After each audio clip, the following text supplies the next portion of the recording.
Hello and good morning, everyone, and welcome to the fourth in a series of digital webinars delivered by Visit Scotland in conjunction with Business Gateway's Digital Boost programme.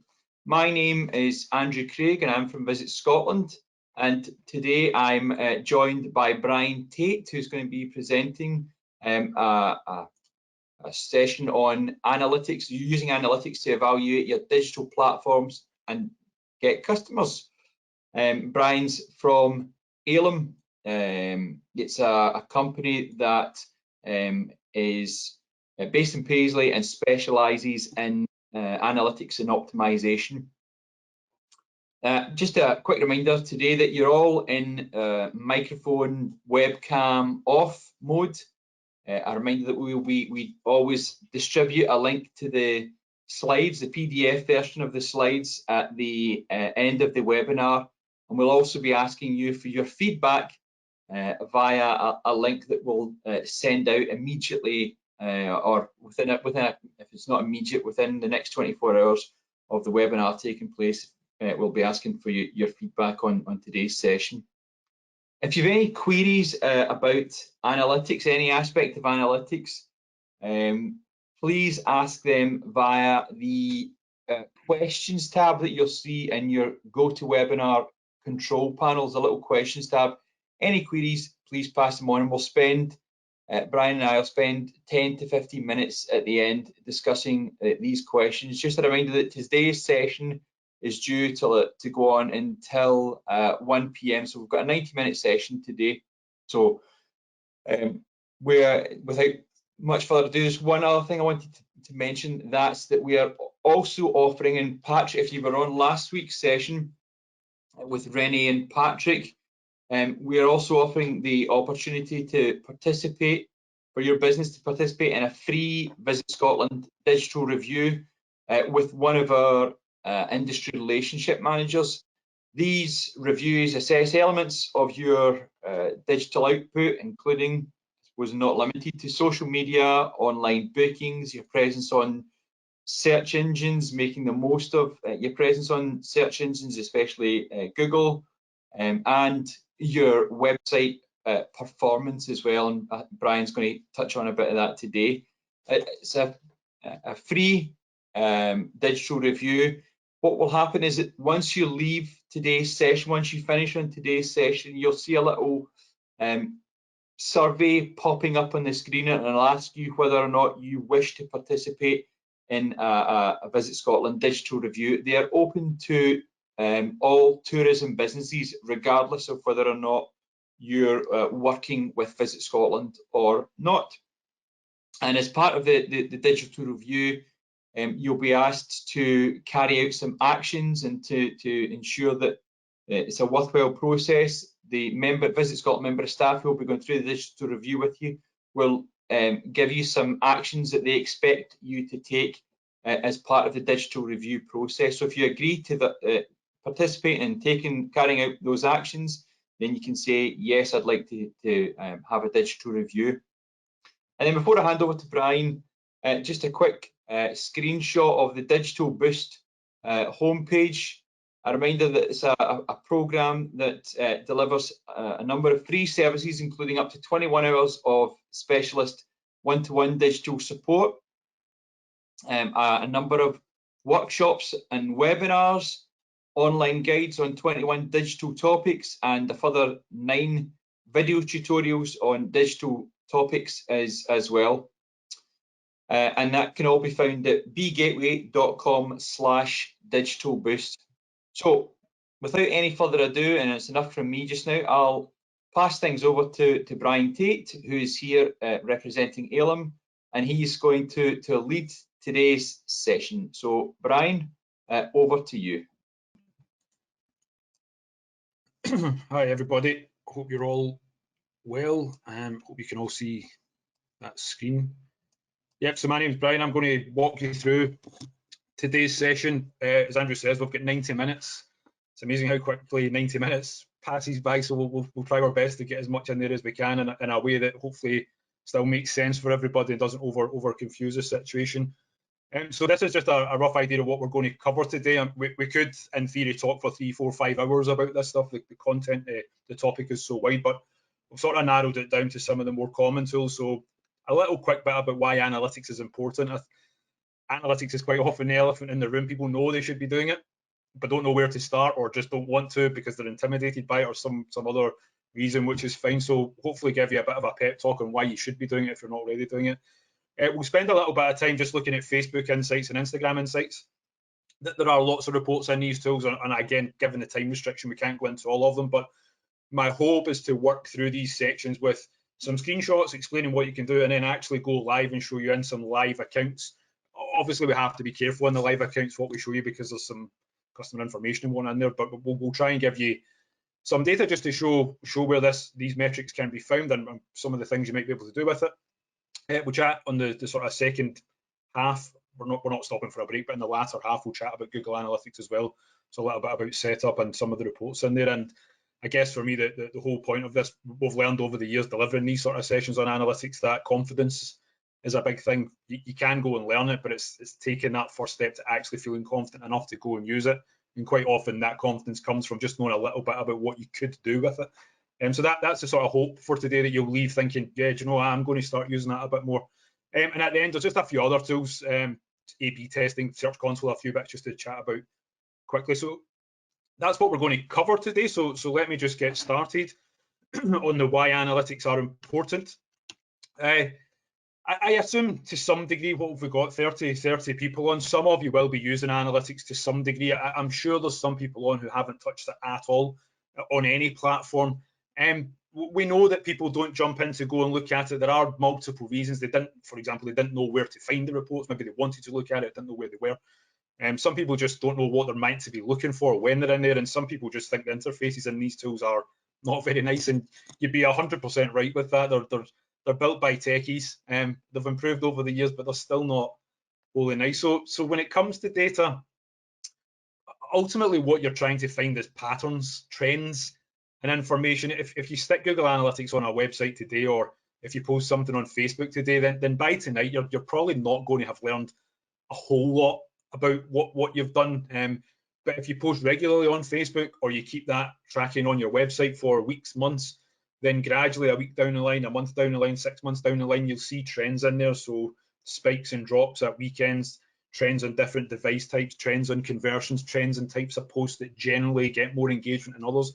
And it's that you're looking for, because that then can start making you a bit more efficient with your time and your money. Social media in particular just now is tough. If anyone's using Facebook, you'll probably notice that the engagement rate's a lot less now than it used to be, and the reach is less than it used to be. I think that just highlights the importance of data. Of course, it makes social media slightly harder, but if you're using the data, you can absolutely learn what is or isn't working, and you can start saying, well, actually, do you know, this thing that I keep doing, that I like doing, actually it doesn't work as well as this thing here that I don't do that often.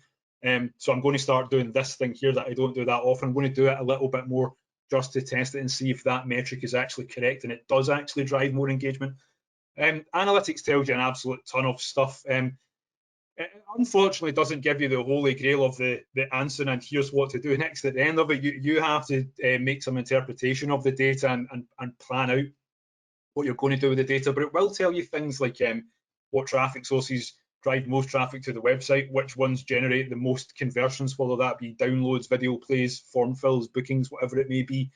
It does let you know the difference between desktop and mobile. We know in a world where everyone goes on about mobile devices, but actually different businesses are slightly different in what devices work. It will give you metrics about reach of social posts, demographic of social posts, what posts are driving engagement, scheduling, all these sort of things, which can help you come up with some sort of plan. And just as an idea, this image up in the top right is kind of probably what you're aiming for, being able to know from the website what works and really refining it and getting it working in tip-top shape, and then understanding your marketing, what works and what doesn't work, and you're looking for this sort of sweet spot in the middle where the two of them are working really well. You can have an awesome website that works really well, but if the marketing driving traffic to it's not working well, it doesn't really matter, and vice versa. You can have awesome marketing going on that works really well, but the website's not performing, doesn't really matter. If you can get both of them working, that's the sort of goal.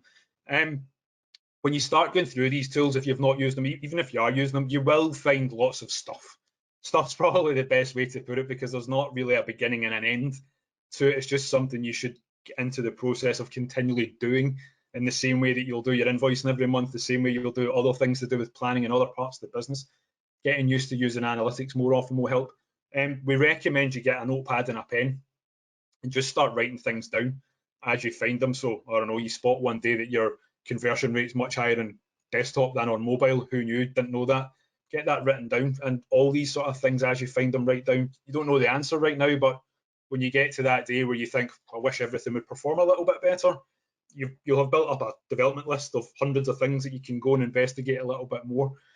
The reason I'm saying that is that's the sort of trend process we would try and encourage you to get into, where it becomes a collecting the data, similar to what we have on the screen here. You're collecting the data, you're analysing it, you're finding opportunities or things that are wrong, you're theorising a little bit about how you could improve those things that you've found, you're implementing a change, and then you're monitoring the change, collecting data and monitoring, and so the cycle continues and continues, rather than putting something live, not doing anything with it for a year, then complaining that it doesn't work, and then spending a small fortune to rebuild it all again. Start making gradual improvements based on the data.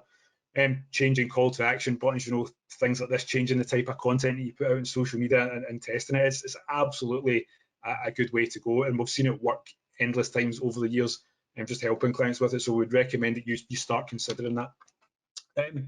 That's the sort of intro as to why it's important. I hopefully don't sound like I'm lecturing. I'm not meaning to, but it does work.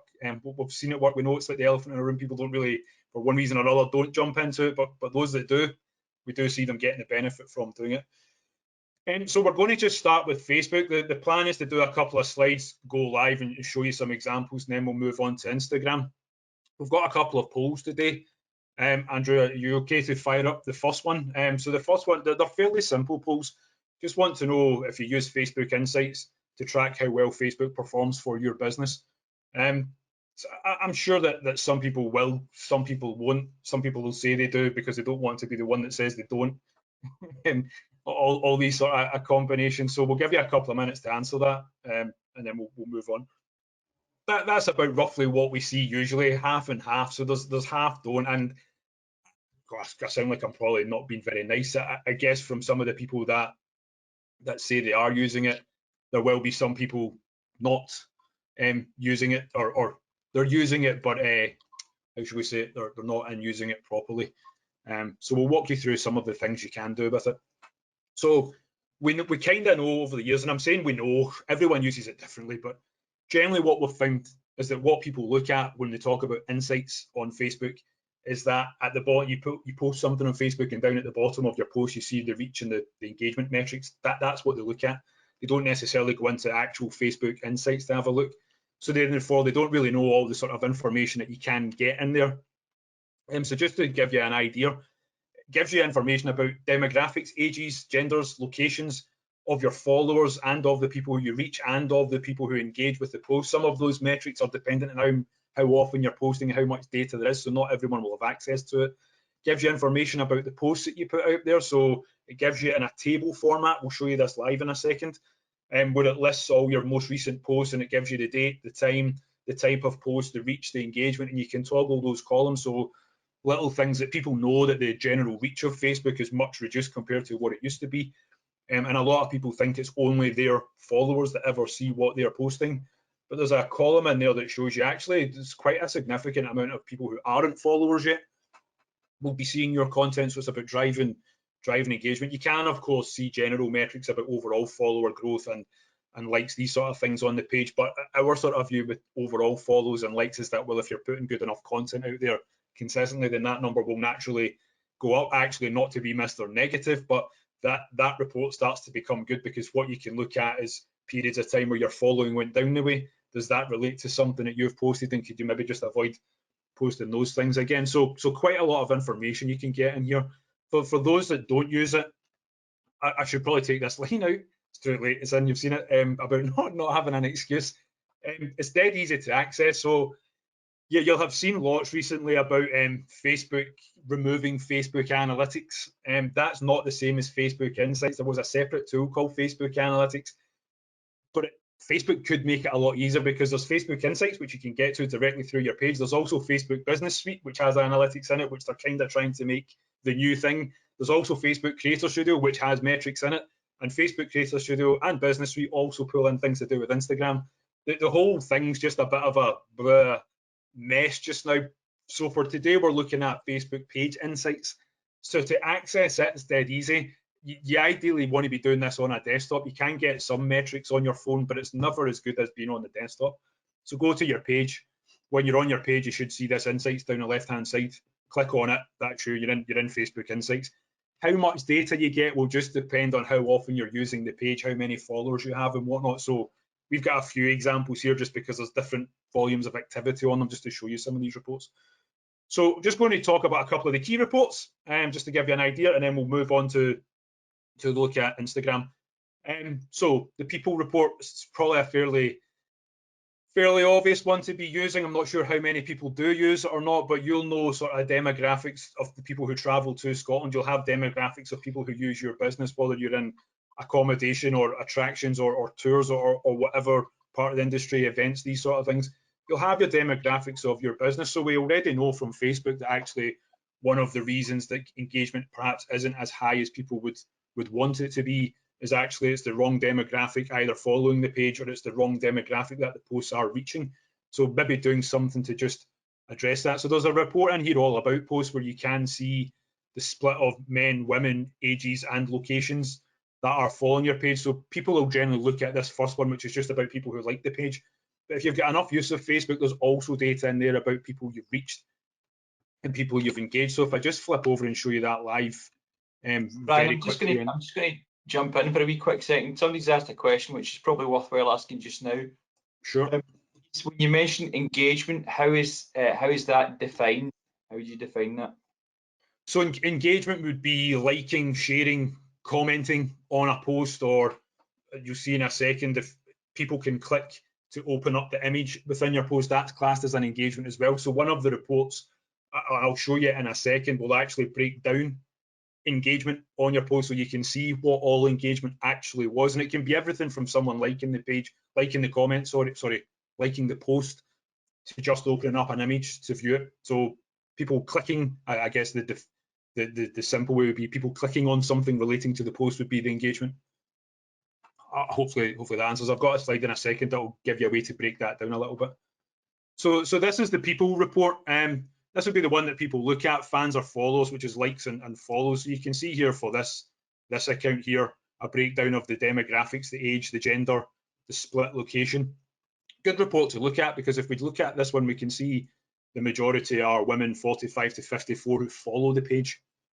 But then if you look at people engaged, still this group's there, but this group actually goes up as well. I think this comes out to like 41% of people that engage are women aged between 45 and 64. So 41% are that demographic that engage. But then if we click on this one, people reached.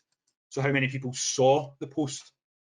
Look at how much that changes. It's actually, although we've got 41% of the people who engage are women between 45 and 64, they actually only account for like 27% of people who actually see the content. So that might be something that you want to change on your post. If I've got time, I'll maybe show you then. There's a feature that you can use within Facebook when you're actually writing a post. You can target your ads by demographic, but there's a way that within your normal post on Facebook that you can target the content of that to ages and gender. So if I get time at the end, I'll show you how to do that. I'll come back and show you. So go in and use the people report. It's not just as simple as, yay, we've got lots of followers. Who are they? What is the demographic breakdown of them? What is the demographic breakdown of engagement and reach? And does it match your business? And is there something you could maybe then address on Facebook? So maybe it's boosting posts, maybe it's changing what you're posting just to try and get that demographic better aligned with those that engage or indeed do business with you. Posts, another key report in here. So you see a report that looks like this if you click into it. I mentioned this table a second ago, where it's giving you, it annoyingly doesn't tell you the day, it gives you the date, which is a bit annoying. So you have to go and check the calendar just to see which day this is. But you can see the day and the time. You can see what the post content was. You can see how far it reached. You can see what the engagement was. So very quickly looking at that report, you do start to see trends. Like there's a couple here that have a wider reach than all the others. They've got more engagement. I think what that answers is that if you can drive some engagement, you will get more reach. So what was it about these specific posts that got more engagement than others? And if we, I mean, you might not get it spot on. It might be to do with the day of the week. It might be to do with the time of the day. It might be to do with the content or the length of the content or the hashtags or the tags you put in the post. But if you can theorize about what possibly caused that, then next week and for the next few weeks, schedule in posts that are similar to that, just to see if that's a thing. Is that something you've learned that you can build on? Or maybe you'll learn that it's not a thing and it must be something else, and you can go back. For anyone who is using this report, make sure you toggle these columns as well. Quite a bit of information you can find in there about the organic reach from fans and non-fans as well. So you'll see just how many people aren't followers yet that are actually seeing what you're posting. Just some other information in the post, and I'll show you this one live as well. We used to call it the Facebook whale. It swims back the way now. It used to go the other way, but this report's now in the Pacific time zone, which is a bit annoying. It's not in UK time. So where it looks as if no one's on at night time, you have to add, I think you add or deduct 8 hours from it to get UK time.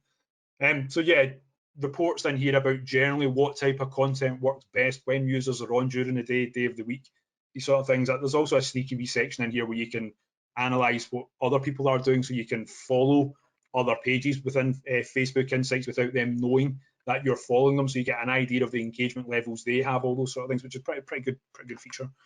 So if I just go live again and show you that, if we come back to, let's say, posts. Sorry, I keep looking down to my left, just so you know, I've got a timer going so that I don't run over any section and don't fall behind. So I'm just checking that we're not falling behind. So I look at this, for example. So this is the same table, just in the post section down the left on Facebook, and lots of posts. You can add more in here, you can see more, but you start to see the reach. It's just a screenshot of what I showed you on the screen. You can see the whale up here. Facebook had a bit of an outage. I think it was last Thursday or the Thursday before, which is why it doesn't look like anyone's been using it on Thursday. But this is just generally when your followers are online through the day, and you add 8 hours specific to, I think you add 8 hours at specific time zone. So this is lunchtime UK time, and this is evening, so you have to add some time on. If you hover over any of these squares up here, it shows you for the individual days. So you get an idea. So if you're posting things at 7 in the morning, probably missing a trick. So what do you learn from that? Well, go and look at scheduling posts. Fine, write them, post them in the morning, but set them up such that they don't actually go live until the evening. You've got a better chance of engagement if you're putting them out there when people are more likely to be online, or roughly when people are going to be online. Come down to this report as well. So you start to see trends, the type of content that's been posted out, days and times. Can you go through this, for example, and start to see patterns as the reach? So there's the ones with the most reach so far generally seem to be in the evening. That's when they've gone out and they've got more reach. The ones during the day, 10 in the morning, 1 in the afternoon, generally have a lot less reach. So that's maybe just a very simple learning, but it's a learning nonetheless. So if you can see that, and you can see that sort of pattern in there, and you're still posting at 11 o'clock in the morning, that's something not to completely change, but for the next few weeks, maybe change how you're posting it and when you're posting it, and see if that generally becomes a thing. Is your reach generally going up? If you click up here as well, post types, and this will depend on data, how many times you're posting, whether you see this, but you get a general overview of the types of content you're putting out and what the average engagement of it is. So pretty cool. Just we know those metrics about images work best and video works really well, but it's not the same for every business. So just make sure you're looking at it to get an idea of the types of content and times of day, days of the week, hashtags, all these sort of things you're using, and take notes and start planning accordingly to test these theories to see if something you change is going to improve some of these metrics. And one of the things to do is just make sure you use this sort of toggle menu as well. So you can do reach of people who like the page and don't like the page, which is sometimes a bit of an eye-opener for people. You don't realize just how many people who don't like your page actually see your content because of the engagement that's happened on the post. So yeah, I mean, really some useful insights, and we could do a whole 90 minutes just on Facebook Insights, but it's hopefully giving you an idea or some motivation to go in and look at it. There are other reports in there just about general following a page. I'll let you look at those in your own time. They're down the left-hand side, where you can see if it's gradually growing. You can see where there's been spikes in reach. The spikes in reach probably match up to when you've actually posted out there. This one here, it's highlighting when people have unfollowed your page. No one ever wants to look at that one, but I would if there's a phase there where you've gone through and there's been quite a lot of unfollows on the page. I mean, 10 unfollows, if you've got 1,000 followers, probably doesn't seem like much, but it could be a period where you've over posted or posted the wrong type of content, and maybe just make sure you avoid that in the future. And so reports in there about that as well. And the question we just got about what engagement actually is, if you go to any post that you've put out, you'll see this people reached their engagements below your post. So if you actually click on it, it opens up a new window, which looks like this here. So you get a breakdown of what the engagement is. So how many people clicked to view a photo, how many people clicked on links, other types of clicks that happen, 76 likes, comments and shares, and things about hiding posts, various other metrics in there. So you get an idea of what that engagement was. So some people think, well, how have I got 197 engagements but only got 51 likes? Well, that's because a lot of the other engagements were actually people commenting or opening photos. That probably just leads to something else as well. Just a personal opinion on this. You folks are in a great industry where there's an awful lot of really good visuals, photos, images that you can put out, whether it's accommodation, tours, scenery, mountains, lochs, whatever it may be. There's loads of it. This idea here of posting more than 3 or 4 pictures, I think works really well, because as soon as you've got more than 4 pictures, you get this plus number on your post, and I'm one for always clicking on it. I always want, there's a bit of intrigue, what's the other posts? I want to see what those other photos are. So rather than just 1 picture, try posting 4 or more so that you get this same impact, and see if your engagement goes up. There's a simple test that you could write down in that notepad and go try it.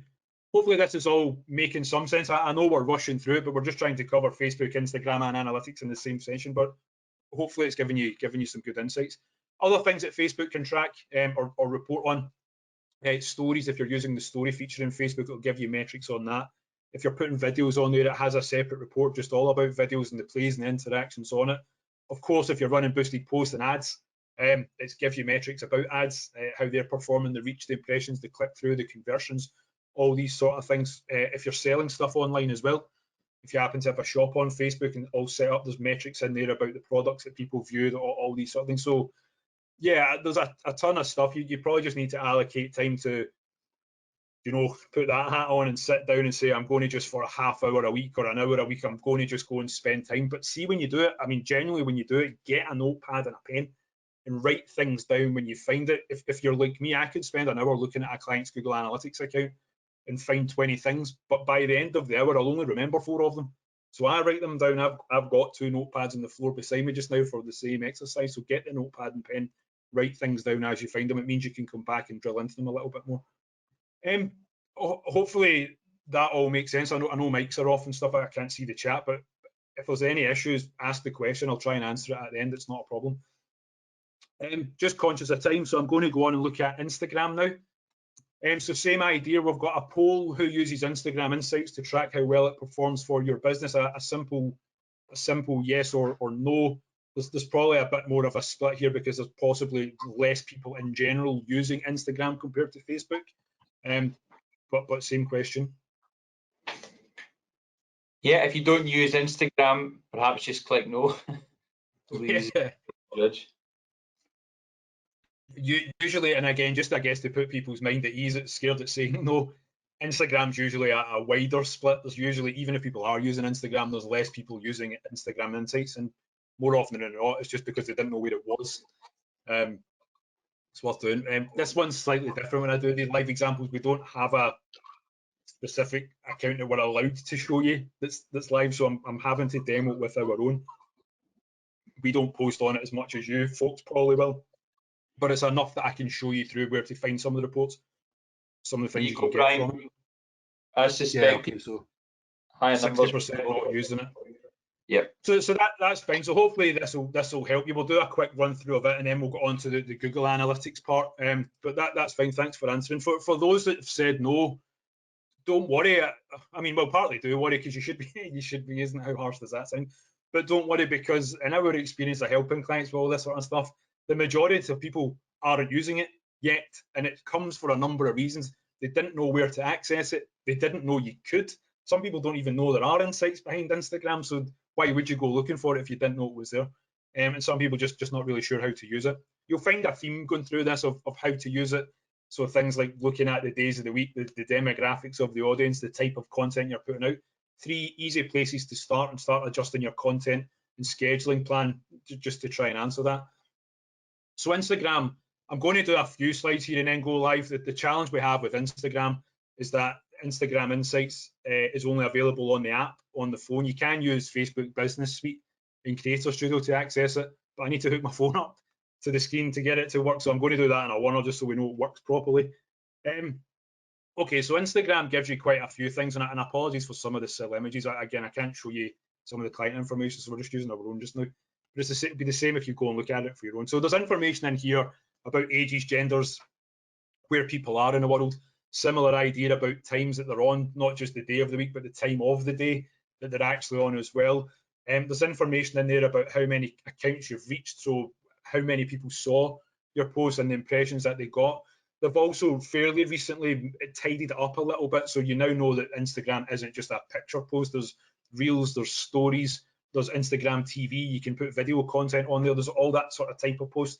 So it breaks down reports for all of those and gives you some metrics on it. So if stories are your thing and that's what you keep doing, cool, absolutely fine, but you can still go through reports for that and get an idea of what stories work best and start refining it. You might also actually just be able to compare, well, you might love doing reels, for example, but actually you get far more reach and impressions and engagement by just putting normal posts out there. So that would be one of those decisions. Well, it doesn't mean stop doing reels, but maybe actually stop allocating all your Instagram time to reels if you know that some of the other content types actually work a little bit better. It's not a hobby, remember, it's a business, so you're trying to drive performance with it. It's not just about what you necessarily like doing, it's about what works. I'm trying to do more of it. Sorry, I went into lecture mode there. To access it, again, I'm going to do these slides and then I'll just go live and show you the live bit all in a oneer. That way there's less chance of it breaking. Accessing it's fairly easy. If you go on your mobile phone, you'll see the hamburger menu up the top right. Go to your business page. It might vary slightly depending whether you're on a Samsung or an iPhone, but in the main, go to your page, click on the 3 hamburger settings type menu, and you should see insights in there. Just click on that and it'll take you in. So a couple of the report sections that are in here. Audience, I mean, very similar to what we just looked at for Facebook. So a split of gender, split of ages, a split of location down the bottom. So I guess task one is, well, what is your general audience? Is it males, females? Is it couples? Is it families? What sort of ages are they? Does the demographic that follows you on Instagram match the demographic that you're actually trying to target? If not, what could you do about that? Well, could you maybe change the content that you're putting out to try and get more of those other people in seeing it? Could you change the hashtags that you're using, for example, to make sure you're appearing in more alternative feeds that your ideal demographic is more likely to be watching? Is this the point where you say, you know, actually I'm going to run ads, I've never been sure about it, but I'm going to run ads specifically for the demographic that I want following my page, and that's the goal of my advertising, not necessarily to get business yet, but to get the right people following my page so that when I post, the right people then come to the website and book off. You can see things up here like times a day, days a week, and obviously the more followers you have and then the more you post, the more these will sort of change and you'll start to get a more real figure from it. There's also some cool information in here about posts. This one up in the top right, I'll show you live. I particularly like it, so you can go back the last 2 years of all your posts and order all your posts by reach or engagement or by impressions or clicks, these sort of things. So yeah, it's almost like a league table of the content that you've put out.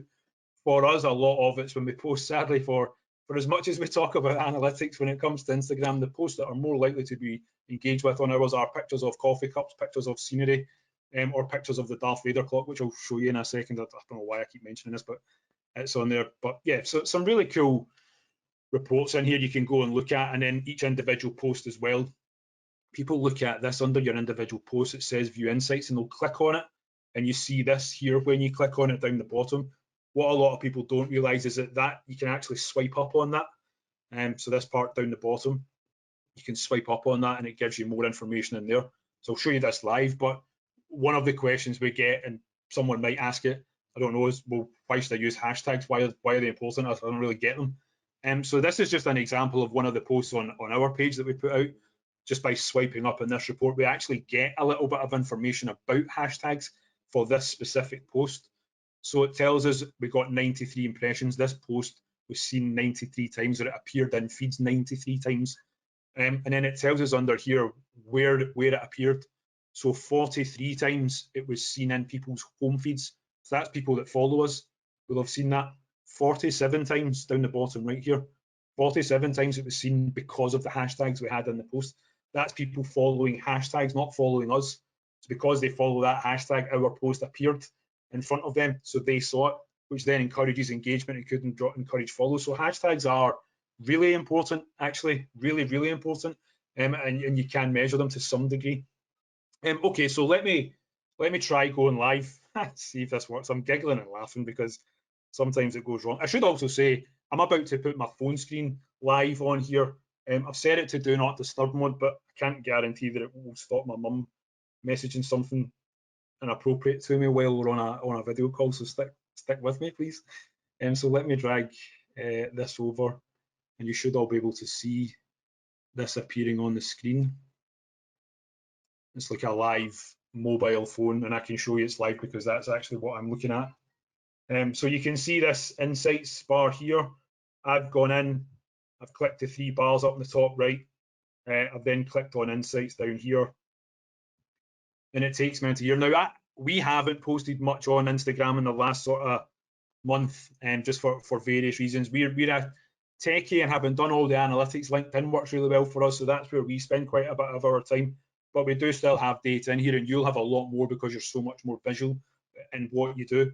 But if you click into Instagram Insights, this is what you'll see. You can see on the screen, just browsing up and down it. So things like audience here, total followers. If you just click on that and scroll down, the top bit's important. It's letting you see overall follower growth and unfollows. So same as Facebook, you could maybe match up to content you're putting out. But if you scroll down, that's where you start to get the demographic info. And so top locations where people are based, you can do it by city or country. If we do it by age range, and then you have the little toggle where you can split the age by gender, men, women, or all. And again, similar to Facebook, you're trying to marry that up to the reality of your business. Scroll down a little bit more, you get a little bit more about gender, just an overall sort of pie chart split into how it is for your business. And then this part down the bottom, probably the real important part. Obviously the demographics, that part's really good, but being able to see hours of the day for each individual day of the week that people, your fans, are on, and by days of the week. So being able to see that, if you happen to be posting on days that aren't the sort of main days that people are on, there's a dead simple bit, some simple change you can test just from a simple little bit of data, rather than the sort of shooting fish in a barrel approach to social where you're just posting because you kind of feel you should post. You're being a bit more strategic and giving it a bit more purpose. If you come back out of there and into this part down here, content shared. Sorry, my screen's going a bit blurry. I need to give it a second to render. Has it just gone completely now? So if you scroll down a little bit, you'll see this, and this will have a section in it for each content type on Instagram, whether it be posts, stories, reels, IGTV. If I just click on the first one, the posts, if I click into there, gives me a big grid. Ours looks a bit horrible just because of a promotion we were doing, so just ignore the big red bits. But if I change this to from last year to, let's say, the last 2 years of posts, and order it by reach. Can everybody see that? Am I still live yet? So ordered by reach, and we can scroll down that list. So you very quickly, you can change the reach at the top here to any number of things: comments, follows, impressions, likes. You pick the metric you want. But looking at that report, you can start to very quickly see trends on the types of content that is getting the most reach, the most likes, the most engagement. Why would you not then take that information and say, well, actually, if it's those types of posts that are being seen more than others, do you know what? For the next month, I'm going to start putting out more content like that. And what I'm going to measure is the number of followers I have on my page and the number of engagements I get on my posts, and see if it's more this month than normal because of what I've just done, tested specific types of posts on different times of the day, different days of the week. And just on the hashtags part, if you click into any post, so I'll click on the little Darth Vader. So this is just the same as the screenshot I just gave you, just to show you. If I scroll down on this, you'll see this View Insights button below the post. I can still see stuff down here about likes and comments and whatnot. But if you click on that View Insights, you'll see this. And people don't realize that that's a swipeable thing. So if you just grab it and swipe up, it gives you more information. So there you can start to see hashtags. So if you have been using hashtags, one of the tasks I would give you is go back to your previous posts and do that, just to see how many impressions you're getting because of hashtags. And if you're getting quite a few, I would then maybe be noting down what hashtags you're actually using. And sorry, just as a quickie before I switch my phone off, let me just open this up very quickly and then we'll move to analytics because I'm really conscious of the time. But most of you will have a smartphone. Within your smartphone, there will be a notes app. So just as an example, I have this on my phone, and it's just hundreds and hundreds of hashtags. You can get an insight into my life: gym, then beer, then veggies. So I've got those all stored on my phone. It means that when I go to post on Instagram or Twitter or Facebook or whatever it may be that I go to post on, I don't have to manually type them in. I've done the work, I copy and paste them, saves me time. So really efficient way to do it. And just some other tools out there. If you happen to be using Hootsuite or Buffer, they also have metrics in them. So maybe if you are using like a social tool like Hootsuite, be consistent in your use so you're not having to jump between platforms to view the metrics. That's up to you. We've already mentioned hashtags. I've given you a couple of links in here to go and look at some reports that tell you what hashtags are popular. But if you start typing into Instagram, start typing into Facebook, it now shows you the number of posts there are for those hashtags, which is pretty much the process I went through, building my own list, so you can do that and collect them. Okay, I'm a couple of minutes behind. Brian, let me just come in there quickly because a question related to hashtags, it's probably worthwhile asking now since we're on that subject. Somebody's asked, is there any way to know what specific hashtags have driven impressions on Instagram? This particular business tends to use quite a few in one post. Not that I know of for specific hashtags. I don't think any of the platforms give you that information. It usually just comes down to trial and error. And know that on Instagram as well, you can, I think it's up to 28 hashtags you can use per post. So maybe just chop and change the hashtags from time to time and you'll get an idea from that. What you can do on Instagram is you can click on a hashtag. Same with LinkedIn as well, different platforms. I don't think Facebook does it though. You can click on the hashtag and it'll take you to a feed and it'll tell you how many people follow that hashtag. So the logic there would be if you're using hashtags that more people follow, then you will get more impressions than the hashtags that less people follow. So hopefully that's a sensible answer. That's grand. Listen, don't worry about the time because we're working through questions just now, so we won't need to go over so many questions at the end probably. It's quite a lot. It's quite a lot to cover, and I'm always paranoid when I do these sessions that, well, I know we've covered that and that in Facebook, but is that enough? People want to know more about it, but we'll take questions anyway at the end. I don't mind hanging around 5-10 minutes at the end if need be, just to answer questions if anyone has them. So that's fine. Okay, Google Analytics, the biggest elephant in the room, I suppose, probably. So another poll: how often do you analyze data in Google Analytics to track how well your website performs? Weekly, monthly, quarterly, annually? Never. This is definitely one of those ones that even at the people that say, yeah, we do, it's not meaning to come across as perhaps not nice. It's debatable how it's being used, but we could end up asking 4 or 5 questions on that. So let us know if you are using it, and then we'll walk through some stuff about analytics. Most people are either monthly or never. Never. That's fair enough. Again, I guess it's more subjective about how often you should be using it. If you're getting 10 visitors to your website a week versus 10,000 visitors to your website a week, there's obviously a lot more data in one than the other, and you should be using it more. But that's fine. It's just good to know. I think these polls are actually really good. We generally know probably what the answer is going to be. Where I think it's useful is that other people get to see that it's not just them not using it. Other people aren't using it. So you should all be using it, but don't worry, you're not the only one. Not other people struggle with these things as well. So I did say at the start, part of this today is, from my point of view, is hopefully to give you a bit of confidence to go and dabble with them and get started. The task is not to overcomplicate you and put you off using it. So hopefully this next part will give you some ideas about why Google Analytics might be useful for your business. It's important just to say at the start, reasonably quickly, there's a new version of Google Analytics out. if you don't know the terminology around Google Analytics, you won't know that. But there's what we call universal analytics, which is what we've all probably used for the last 5, 6, 7 years, and probably still are using a lot of us.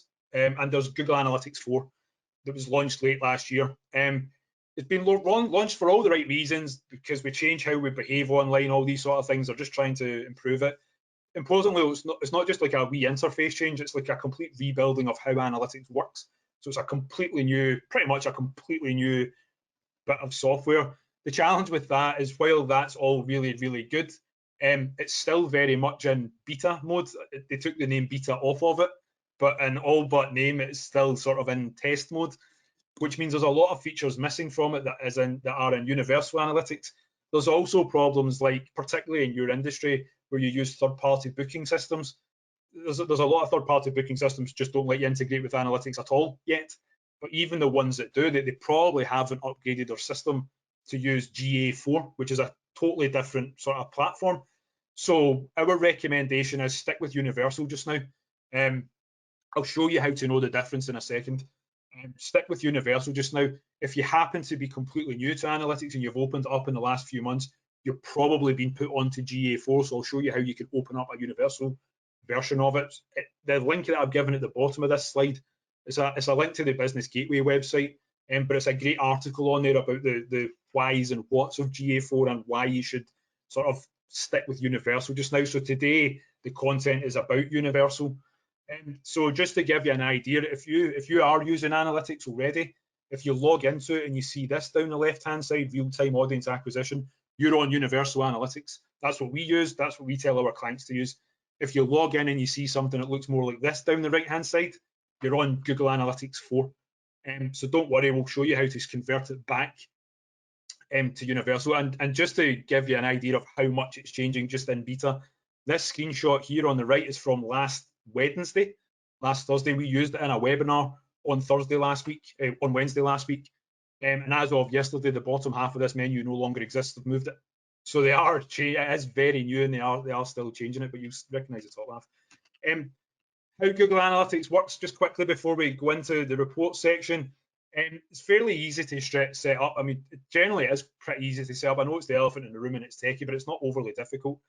If you've already got it set up, cool, fine. If you've never used it before and you want to set it up, you need to have a Google account. You then need to log into that Google account and search for Google Analytics. It'll take you to the Google Analytics interface. It'll walk you through a setup process where it'll ask you things about what's your domain name, type of business do you have, and you'll ultimately get to a point where it gives you snippets of code and it'll give you this tracking ID. They ultimately have to go on your website. How it goes on your website depends on the platform you use. So some tools, I think like Squarespace, just ask you for this tracking ID. Other tools like WordPress or some other platforms, Magento, these sort of things, they may well ask you for the whole snippet of code. Once that's on the website, probably 80% of the data that analytics can collect will start collecting. I know that's a quick summary of it, and it's not overly technical. If you have just sort of opened up analytics in the last 4 or 5 months and you're on GA4 and you want a universal, or indeed if you're on universal and you want to open up a GA4, absolutely fine. And if you're completely new to it, this is the sort of process. So if you're completely new, when you go through the analytics setup process, you'll end up on a screen that looks like this one here on the screen. If you're on universal or GA4, if you go to the admin section of the tool and click on create property, you'll end up on this screen. So you all ultimately end up here anyway. By default, it pushes you onto GA4. And the important part is this here. I've toggled it. It says hide advanced options. If you've untoggled it, it says advanced options. Click on that. If you click on that, it opens up this little window down here, which you can slide on. And you can see here it gives you options. Do you want to open up a GA4 property, both, or just a universal property? So pick whichever one you want, and then follow the rest of the process through, and you'll end up with both of them. So on universal, you'll end up with this snippet and a code that looks like this up here.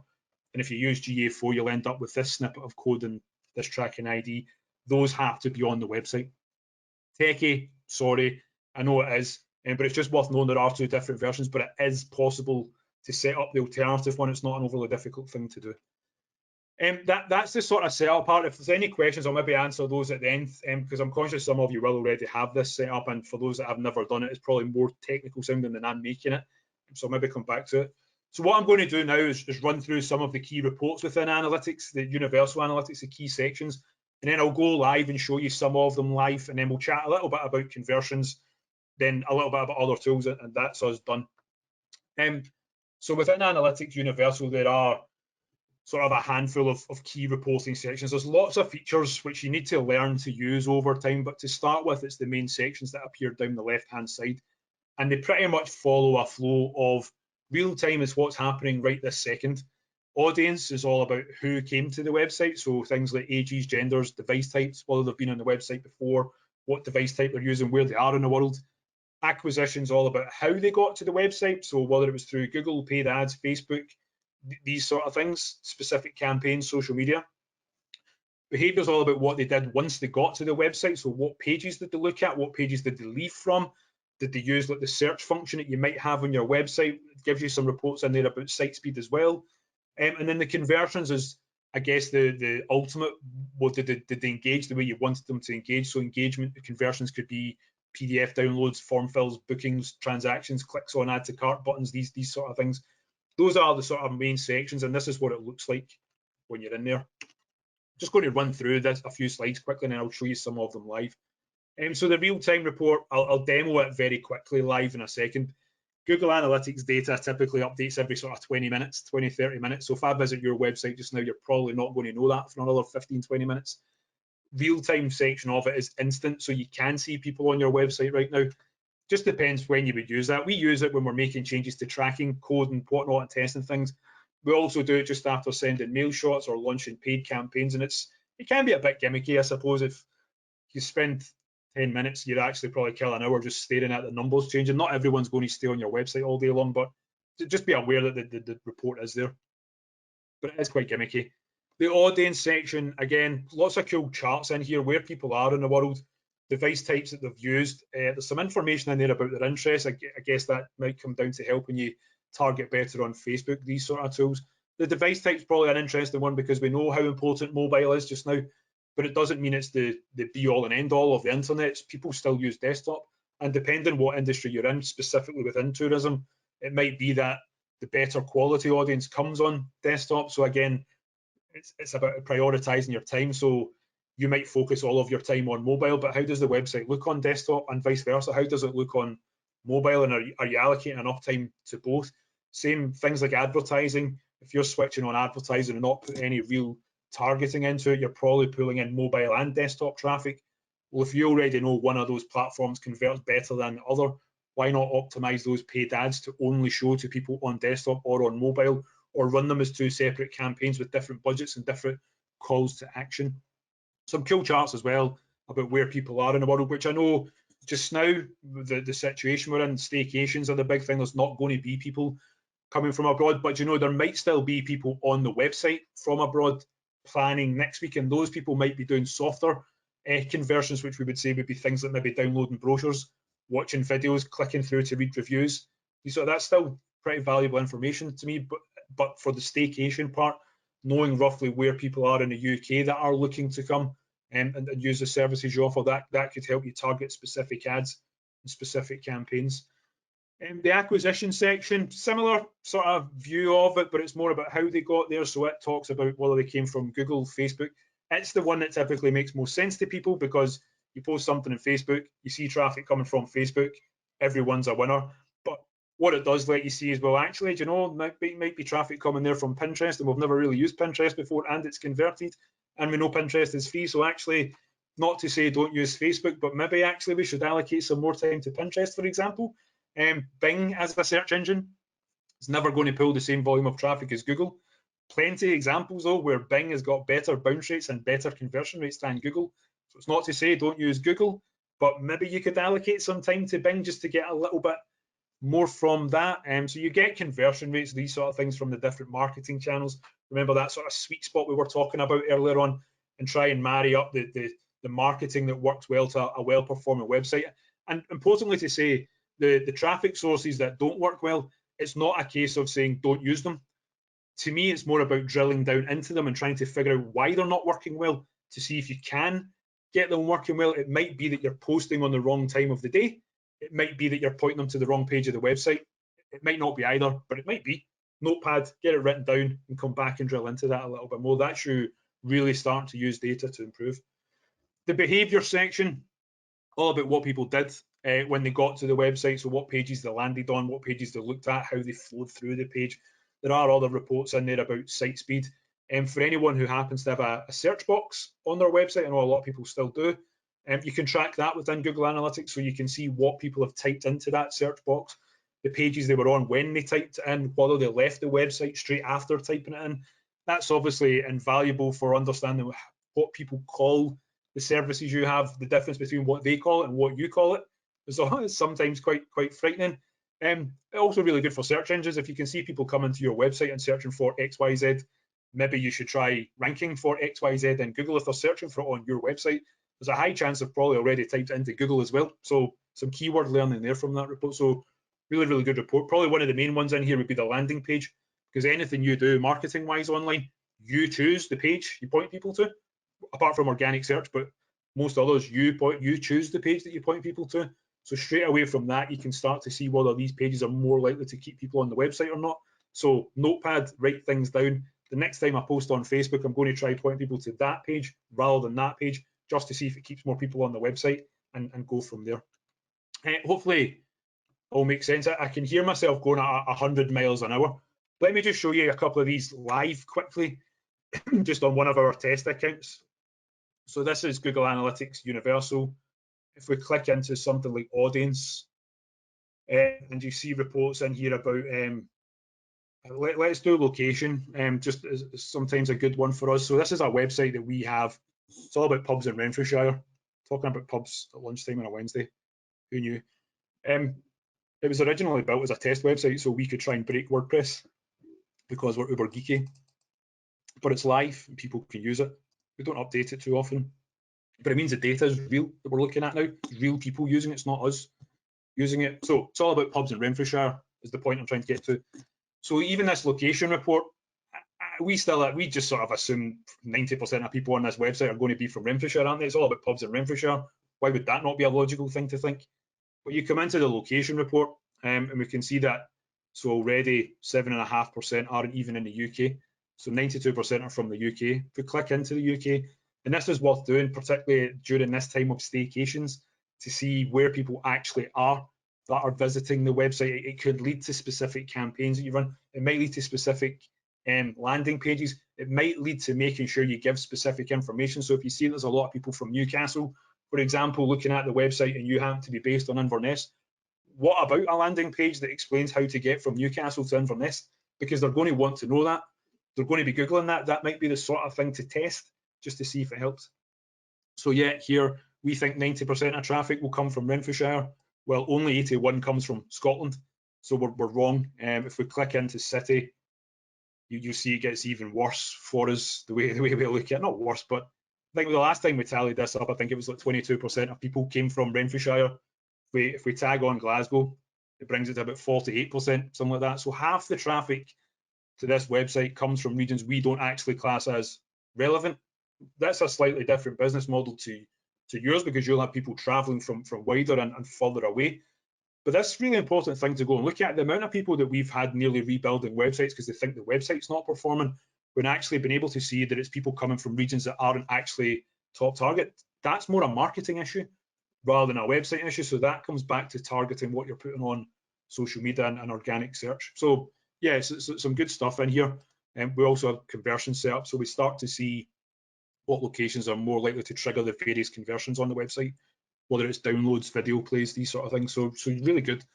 If I click into acquisition quickly, and source and medium, same idea. People think there's hundreds of metrics in analytics. There are if you're doing custom reports, but these columns pretty much remain the same across most reports. So you just need to get used to them. I was talking about Bing just as an example. So again, this is a live website. You can see here when pubs opened up, so the traffic increased. But look at Bing here. Yeah, I mean, not huge volumes of traffic, but it's got the lowest bounce rate, second lowest bounce rate from all the top driving traffic sources. And it's got the highest conversion rate. So I'm not lying. That's a live website. So things like that, learning, writing that down. Well, I didn't know that about Bing. We know Bing's never going to bring all the traffic, but if we can keep that conversion rate and get that up to like 6 or 7%, you know, that could be 4 or 5 more bookings. Why would you not try and address that? It's just little bits of data. And then let me just show you lastly the landing pages report, and then we'll move on and chat about some other things. So into behavior, and then into site content, and into landing pages. Probably one of the most important reports in here, because people will come to the website from organic search, from paid ads, from social, from emails that you send out. They'll come directly, all these sort of things. In a number of those situations, you can control which page they get to. So bounce rate, the measure of how quickly people leave the website, and obviously conversion rate once you have conversion set up. You can start to see which pages, the first pages that people get to, are more likely to keep people on the website, more likely to result in conversions. That gives you a few tasks to put on that notepad. So one would be, okay, any marketing you're doing, could you maybe test it by pointing to a few different landing pages just to see if that marketing performs better when it goes to page B rather than page A? The other thing to do would be to go and look for pages like this one here, which on that page has the lowest conversion rate. You can then come into analytics and break that report down to say, right, well, what traffic sources drive people to that page? What device types are people on when they look at that page? I guess where people are in the world when they look at that page, and you can start to picture a sort of, or draw a picture of the type of traffic getting there. And then you can go look at that page and say, well, actually, it's not satisfying this. Actually, when you look at that page on mobile, you can't really see the calls to action, all these sort of things. So then go back and look at that page and start on your notepad. What I'm going to do next week is I'm going to change the call to action button, or I'm going to add a paragraph of text, or I'm going to change this, or I'm going to change that. Make the change, measure the impact of it. It's that cycle that we're talking about. We don't expect you to know the answer right now, but sometimes just seeing things jump out that don't seem right is a great start. It gives you some purpose when you're looking at analytics. We know some people just get lost in it. Okay, I'm still a few minutes behind, but we should still be okay. I'd scheduled it to finish at 11:45. It might be 11:48 when we finish now, and hopefully that's okay.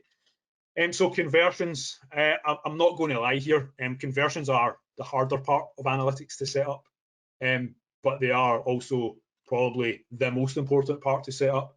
So conversions, when we were looking at these live reports, just flip back, these 3 columns, all to do with conversions. So if I click this drop down, you'll see that we track things like people clicking on web addresses, clicking on phone numbers, filling out forms, all these sort of things.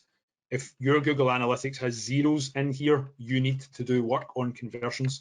If you're not tracking, if your website has all of these sort of things on the websites, phone numbers, newsletters, and you don't see that appearing in Google Analytics, you need to do some work on conversions. I'm not going to lie though, depending what it is you have on the website will vary in difficulty to track. Simple things to track would be a contact form, as long as the contact form goes to a separate URL to say thank you. Most of the other things, you're going to either need a tool called Google Tag Manager, or you're going to have to speak to a developer to help you install some of the code required. But I think that's okay. I think maybe outsourcing some of that sometimes if you don't have it in-house, just to spend a half day or whatever to set those things up, and then you've got all that data that you can use. But to us, conversions are any interaction point on the website out with the main navigation. So if you've put PDFs, videos, social buttons, email addresses, phone numbers, if you've put any live chats, if you've put any of that sort of stuff on the website for me to engage with, you need to know how often it is being engaged with. Because if it's there and it's not being engaged with, it's just taking up space. It's taking up space that something else could be using. It might be more likely to drive conversion. So it is really important to know how it's working. The obvious one, I guess, for the tour industry is bookings and e-commerce. E-commerce is, from an analytics point of view, easy to set up. If you click into the admin section, over on the right-hand side column, you'll see this column here, and e-commerce settings is one of the options. If you click into there, you'll see a slider. It will start with just one slider saying enable e-commerce, switch on or switch off. Switch it on. That's you done the e-commerce, that's you done the Google Analytics part. Unfortunately, whether it actually works will depend on the booking system that you use and whether they allow integration with Google Analytics. They also have to put certain code on the booking confirmation pages. quickest way to know whether that is set up or not is to switch on e-commerce tracking in Google Analytics and see if transactions start appearing in your reports. If they don't, and you know there are transactions happening, speak to your booking provider. I know that sounds, oh, that screen's not looking right. I know that sounds more like a, yeah, go speak to them. A lot of these booking providers will have sections within the support area of their website. So if you go to your provider and search for Google Analytics in there, more often than not, they will have a breakdown of how to set that up. This isn't displaying properly. Annoyingly, there's meant to be 4 rows in here, but don't worry, it's this top one that we want to be chatting about. So anything that's not a transaction analytics is sort of classed as a goal, a conversion goal. So that would be form fills. I don't really, goal doesn't really stand for anything other than it's just a non-transactional thing.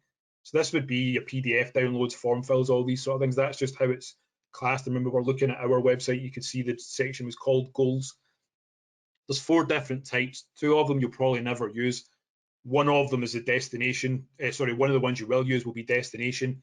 And the other goal type that you will use is called events. It's not events as in you had a concert. It's events as in there was an event happened, there was a thing happened on the page. So that would be your clickable items.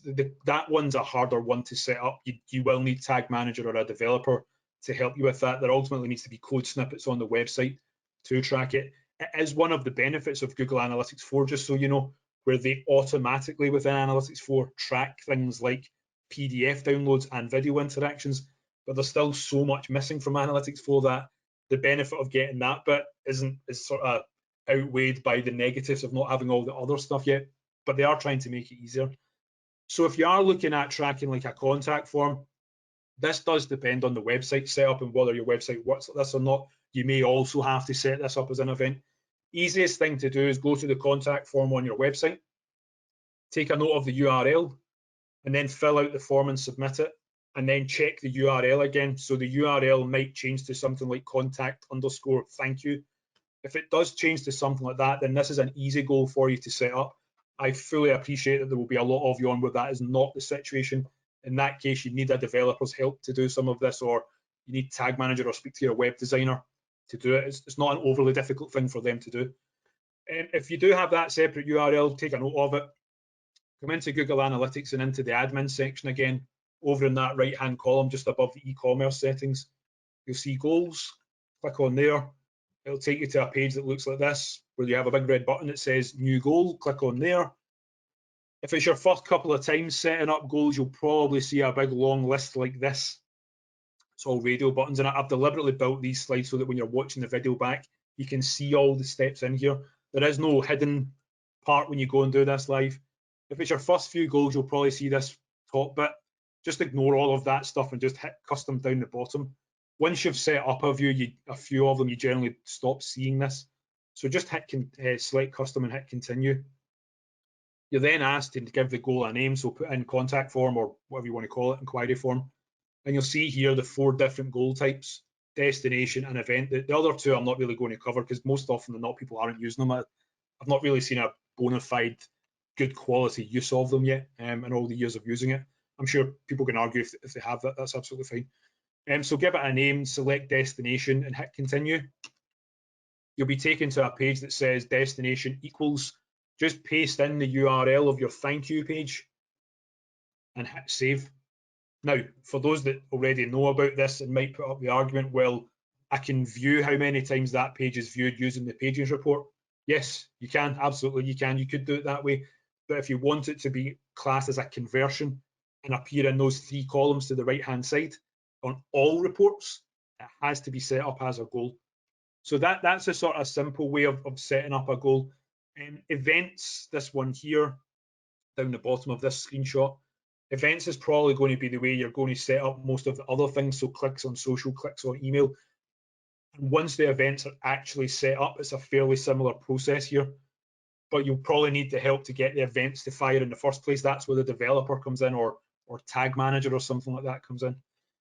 But hopefully that gives you an idea. The last thing just on conversions is to do with cross-domain tracking. Again, this is mainly to do with booking systems. If I come to your website to book and I'm pushed out to a payment gateway or a third-party booking system, Google Analytics breaks. It doesn't recognize that website. So what a lot of these tools will allow you to do is what's called cross-domain tracking, where they'll allow you to put your tracking ID on their website and tweak a few other settings, which basically means your Google Analytics account will class users on their website as being under the same umbrella as yours. It just means things like all your attribution work. So if you already have tracking set up, if you go into Google Analytics and go into that source and medium report, if all of your conversions are listed as the direct traffic source, so if I come into acquisition just to show you this, if you go into all traffic and source and medium, so you'll see a direct non-traffic source in here. So if you come and look at a report like this in Google Analytics, if all of your conversions, if you have conversions and all of them come up next to direct and none in that row, then you need to go and speak to the provider about cross-domain tracking.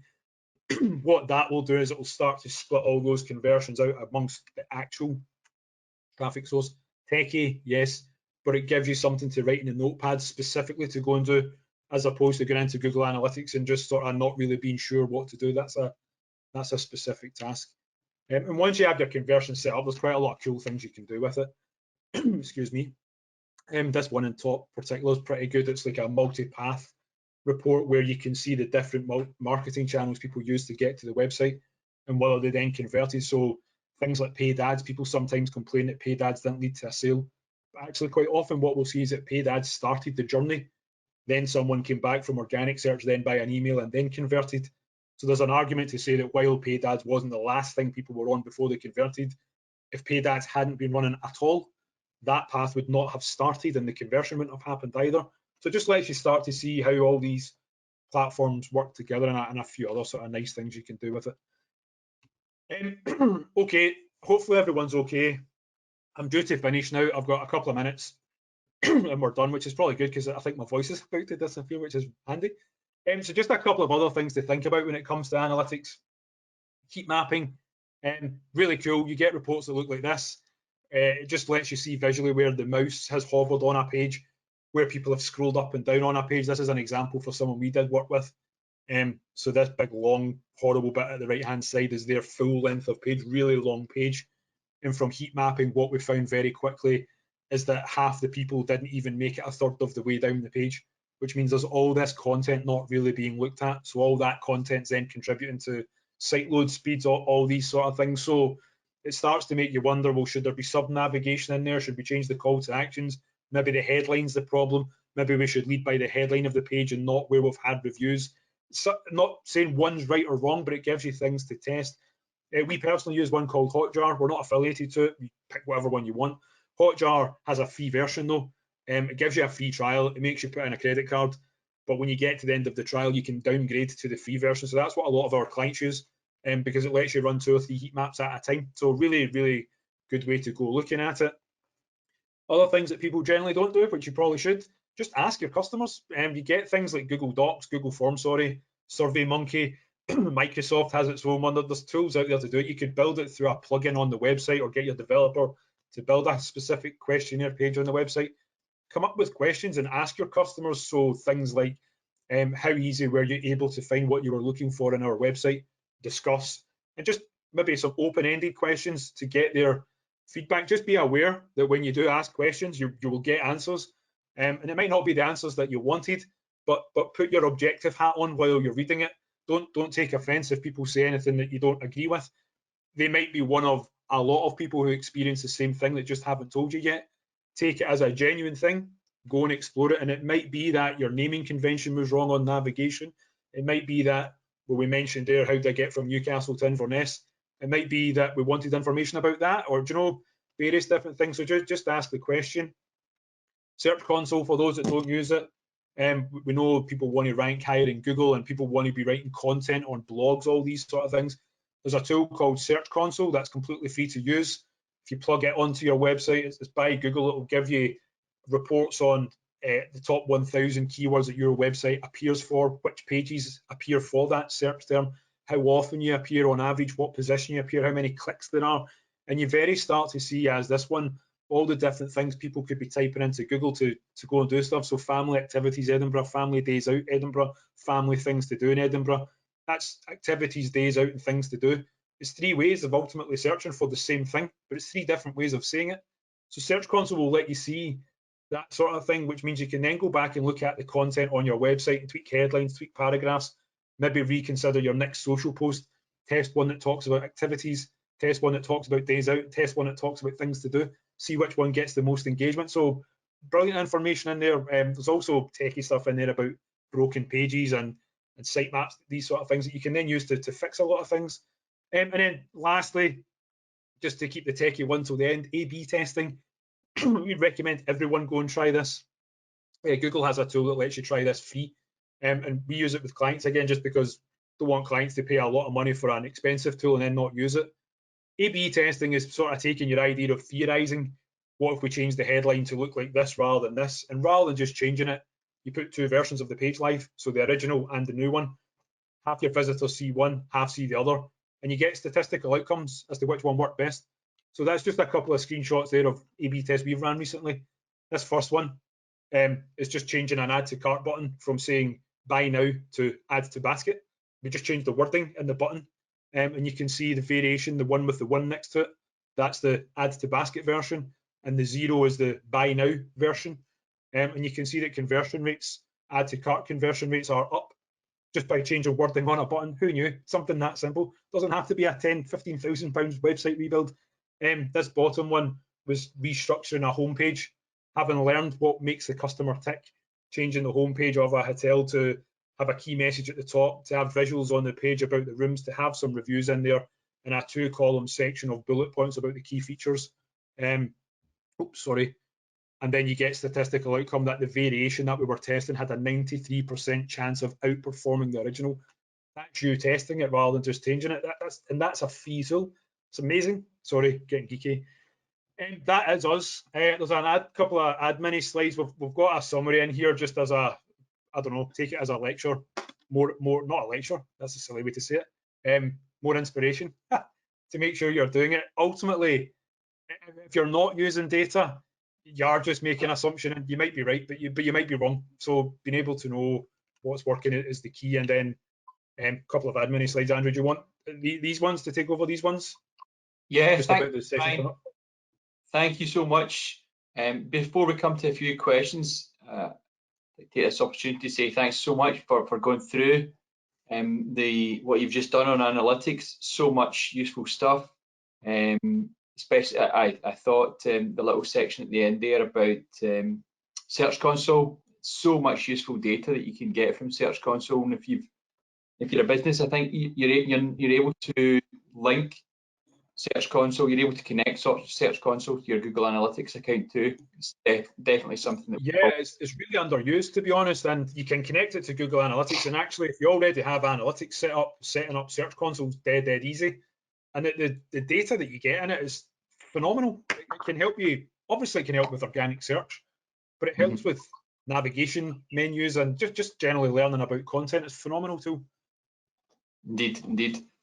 So we have on screen just now details of, before we come on to the questions, details of forthcoming webinars. We have 2 coming up at the end of this month and one at the start of next month on search engine optimization.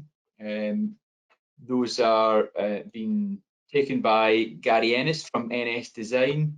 One on the 28th, Search SEO for Tourism Businesses Part 1, 11:30, and SEO for Tourism Businesses Part 2, that should say 11:30 as well, so on the 4th of August next month.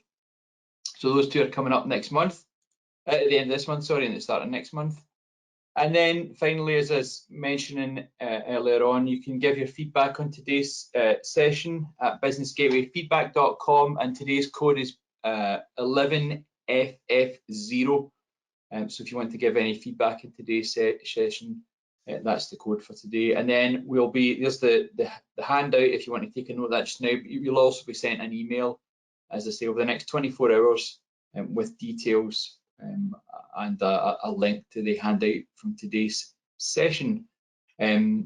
So just to come, there's a few questions have come in. Actually, Brian, you'll be interested to know that a few people have agreed with you, and what I've seen as well in online forums and comments on GA4 is that it's quite confusing at the moment. Somebody, quite a few folk have made comments about GA4 really confusing everything just now. So I think what you're saying about sticking with universal analytics for the moment makes things a bit. Yeah, it's a weird one for us because, you know, everyone online will know how often things change. Facebook changes its interface and whatnot, and more often than not, you'll jump to the new version of it for all the right reasons.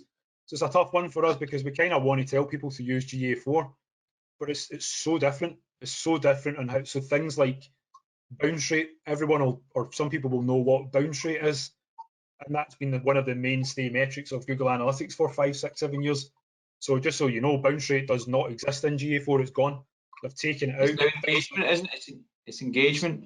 Well, their view is they've swapped it to the more positive, because actually I could come to a website, I could land on your blog post, I could spend 5 minutes on it reading it and then leave.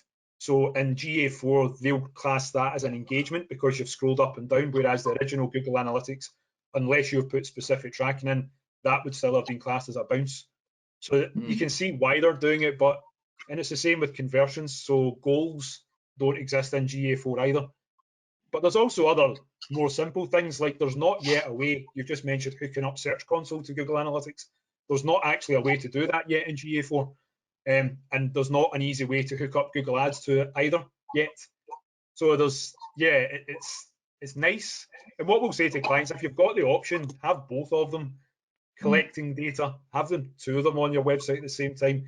It means that when GA4 does become more widely used next year, you've got a year's worth of some data in it that you can look at. But a lot of it now, particularly the third-party booking systems, I would imagine most of them are not set up to use GA4 yet, so it has to be universal that you use with them. Yeah. Someone else has asked, is there a good way to know, or is there a way to know, sorry, what a good average time on a website or page is? For example, with sector type and venue, that kind of for sector type and venue. So any sort of thoughts on average time on pages? There's not really not that we've ever come across, there's not really a metric that says this is a standard, and it's because there's so many variables involved in that. If you bring me to your website accidentally through a poorly targeted Facebook ad, I'm not staying on the page very long. Or if I get there through some other means and you've got good quality content, I'll stay on it. So I guess what we try and say to people is, if you're using that notepad, is write down what you have. So if you're averaging 10 seconds on a page and you don't think that's very good, drill down into that report. So one of the advanced features of analytics is using a thing called secondary dimensions, where you can actually take that page and say, well, are people getting there from mobile or Facebook, or where are they in the world, or various different metrics, to see if it's any specific combination that causes that time on site to be low, and if others cause it to be higher. And I guess getting that written down in a notepad and seeing if you can do something to address that. Obvious ways to keep people on the page. I say obvious, it's never plain sailing as that, but obvious things to think about as, don't just fling the page up to get it live. You'll know, if you use tools like Search Console, you'll know the questions people are putting into Google. Make sure you've got that content on the page. If you don't have it there, if you've got a 2-line description where your competitor has 500 words, I'm staying on your competitor's website because they're giving me the answers. Other ways to measure it would be, we tell people things like these sliding banners that you get at the top of a website. They're nice, they look good, but time how long they take to rotate. And if they take like 40 seconds and the average time on your page is 20, there's 2 images there people aren't seeing. Or things like, if you happen to have a video on the page and the video is 2 minutes long and the average time on page is 30 seconds, something's not right with the video because people aren't watching it. So there's not a standard metric, but there are things you can do to try and improve it, if that makes sense. You can also run Google's speed test on your website as well, and see the suggestions that come back from that. Yeah, site speed's massive. I think people underestimate it because using a website, they generally all load fast, don't they, with the Wi-Fi that we all have in 4G. But when we're talking about site speed, it's not really our impression of it. It's quite often to do with Google crawling it and how long it takes. And then people, we were chatting before it started, Andrew, about where you've been. on holiday. So out there where Wi-Fi is not quite as good and you're doing it on a mobile phone, you know, it's, and particularly in this sector, we've got a client that's just done a lot of work on their site speed, and you can actually see Search Console doing that with impressions from pretty much 3 days after they implemented those changes. Super important. Yeah. Someone else has asked a question that's probably quite a few of us would have thought, what data does this relate to? When you see words like data not given or not set in Google Analytics, is there any way to gain more info on that specific metric? So, for example, if it's a place or a country and it says not set or not, I think it's not set, isn't it? Yeah, there's a few. Yeah, the kind of is the answer. It's not a great answer, is it? But kind of, yeah. So when it comes to location, the not set part, there's a few things to do with that. So what we've found is that like Google One in part just doesn't know where you are. So you might be somewhere remote and it just doesn't have that in its database of places, and you're in that small section in between all your 4G and Wi-Fi masts where they can't really pinpoint you. We've also found it as well when it comes to using 4G versus Wi-Fi, that quite often people on 4G will be tagged as being in London rather than anywhere else or not set. So there is that, but they'll always be there, but and quite often, annoyingly, they're near the top of the table. But if you actually look at the small percentage next to it, more often than not, they're actually a small percentage. The main one that people tend to ask about is in the traffic source report, where it's direct. I've got it loaded up here. I'm not sharing my screen just now, but within the source and medium report, there's one direct/none. What does that mean? So that's where Google doesn't know the traffic source. So, and that would be things like if you're sending out email marketing and you're using a tool like MailChimp, it's probably a good one to use. You'll know that when you're setting up a MailChimp email, there's a section all about tracking, and there's a checkbox there asking if you want to track it in Google Analytics, and most people skip by it because they don't know what that means. So if you send that email out and you haven't set that up, Google Analytics can't understand me visiting your website from an email that was in my inbox. So it just puts it as direct and none. So if you can set up tracking in your email, that will clear some of the direct and none. Others will be if you have that third-party booking system set up, but you don't have cross-domain tracking set up. Some of that traffic going back and forth between the two websites will be direct and none as well. So you'll never get rid of it, but you can absolutely make changes to try and reduce its impact. And so things like email marketing and whatnot, making sure it's tagged properly when you send it. Thank you very much. Brian, I think we've got time for one final question. Before we come to that question, just a quick reminder that when you leave the webinar, you'll be offered the chance of a free digital review with a member of staff from Visit Scotland. And if you'd like to participate in that, just select yes when you see the little pop-up option appear when you leave, upon leaving the webinar. Final question for today, Brian, and it relates to how Google Analytics counts your visits to a website and how businesses can stop self-counting. So somebody's asked, how can I stop Google Analytics counting my own visits to my own website? So if it's dead easy if you're using, well, say dead easy. It's easy if you're using Universal Analytics. It's called IP filtering. Do you want to? Can I share my screen and I'll just show you quickly how to do it? Is that? Yeah, of course. Would that help? I'll just show you quickly. Just be careful. This is called filtering. You just want to be careful when you're doing this. Where's my mouse gone? You just want to be careful when you're doing this. Filtering in Google Analytics stops data going into Google Analytics. So if you do it wrong and don't look at it for 3 weeks, you can't get that data back. So the first thing to do is just work out what your IP address is when you connect to the internet. It's essentially the address of the router that you use to connect to the internet. That's a simple way of doing it. Then go to Google and type in what's my IP.